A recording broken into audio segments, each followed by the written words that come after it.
Should I eat donuts? Look, I posted a video of me eating a donut, and it made me think quite a bit because I got some comments about, I've had this in the past.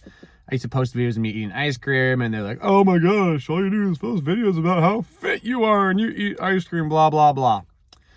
And, you know, you go on social media and the demonization of any sort of dessert food exists. And my take on it is very simple. We all got an expiration date. That's just the reality. And if you want a donut, eat a donut. Now, what for me becomes an issue is if donuts are replacing something other than what donuts should be or fill in whatever dessert food. A donut is not a snack. A donut is not necessarily a lunch. A donut is a donut. And when you understand why you eat a donut, when you eat a donut, on a certain occasion because you have the access to a donut, that's totally okay with me and how I eat. When I start eating, I used to be really heavy as a kid. I was like 98th% obesity, whatever. They had like some chart and I lost a whole bunch of weight. And they're like, hey, Max, can we use this chart to show kids they can still do it? And I was really overweight. It was like 8th grade or something. And I've gained weight before. I've gotten really heavy, extremely higher. Oh, not extremely, but a lot heavier, been like 245, higher on the body fat percentage. I have some videos of it. I'm probably not going to post it on here because I don't edit these videos. But the point is, I've been heavy.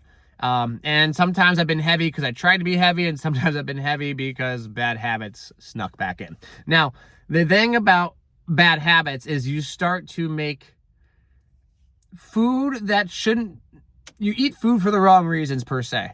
I love ice cream. I love pizza. I love donuts. I love chicken wings. I actually don't eat them that often. I really do enjoy them. Popcorn shrimp, another thing I really enjoy, but I don't eat much of. I'm a big ice cream guy. Tillamook ice cream. Oh, absolutely love it. I eat Tillamook ice cream, but I eat Tillamook ice cream as ice cream is meant to be proportionally eaten in my diet. When I start eating ice cream at lunchtime because I just have cravings for ice cream, there are other things typically going on in my diet that are lacking. I have found when I eat an adequate number of carbs, appropriate carbs. Now, there are certain carbs I'll eat strictly for fueling. As I reach back here and grab a Rice Krispie treat. For those of you listening at home, you won't see it. I have Rice Krispie treats in the back of my car. 90 calories, super easy to eat. I often eat these in between workouts. Why? Because it's simple. It's just simple, easy to carry. It isn't the best food for you, no. It's just for fuel. Easy to digest, sits well in my stomach, gives me enough energy. It's 90 calories. I got to eat like 7 of these to make a real impact on my diet. And I'm not going to eat 7 Rice Krispies. It would be, my mouth would be like cut up by the time I finish those. So that's fueling. And then there's like nutrition, which is I'm going to eat maybe a sweet potato because it has some micronutrient density within the macros that are carbohydrates. So if I'm eating the right carbs and I'm eating the right fats and proteins, typically I don't have those cravings. Now, if I deviate from those and I start consuming my carbs from, or my fats from ice cream or donuts, then I'm going to crave ice cream and donuts as my source of sustenance and nutrition, simply because I have replaced what it once was. And that's really the big issue. I think so many people get caught up in, oh, don't eat a donut because it has seed oils in it or whatever, man. There is research on lots of things that are bad for you. just the reality. And I have to weigh my own cost benefit of mental effort and time I'm going to put in to optimizing my efforts in what low-hanging fruits that are large chunk responsibilities for my health. Things like body fat percentage, things like muscle mass density, general muscle mass, being physically active, and then, again, eating the best I can. I say that, but, can I have the right amount of fiber and so on and so forth? Like, 80% of the time, 90% of the time. If I have donuts once a week and I have 4 meals a day, 4 times 7 is 28. So only 1 out of 28 meals is bad. That's totally fine with me. That's just how I look at it. I'm allowed to have the food. I'm not sitting there being overly, oh man, I could totally go for a donut. Like mentally exerting effort to resist something, because that's not sustainable.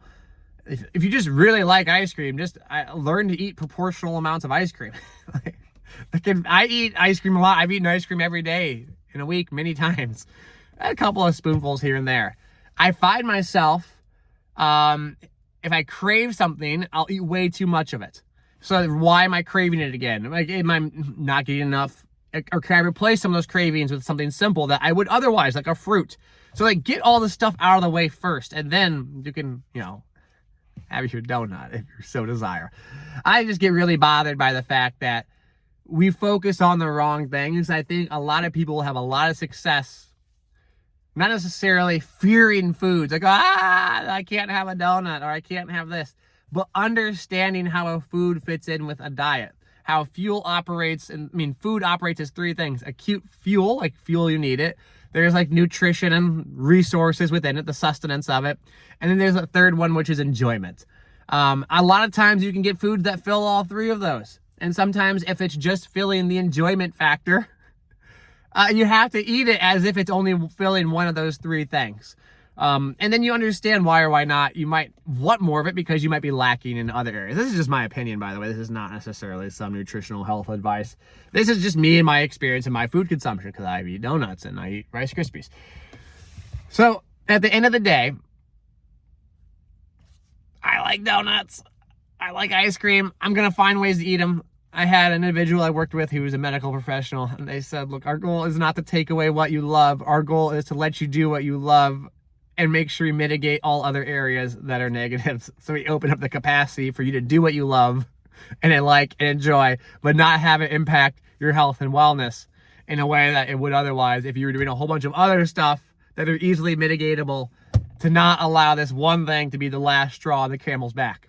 Basically, like in that example, there's lots of straws on the camel's back, and the last one breaks it. Well, let's not make the last one be a donut. Let's remove the other stuff. And then you can get all into a whole bunch of interesting concepts with like the quote-unquote toxic burden and load and inflammation, and you can get all the fun micro area of it, but the end, everything can come down to a macro application. For me, it's like, yeah, I like donuts. I'm going to eat them. I like pizza. I'm going to eat it. I'm going to find times and opportunities to consume my pizza and my donuts, and understand what needs they fill. So, all right, I'm going to go work out. The irony of talking about a donut before now. I go work out. Oh, well.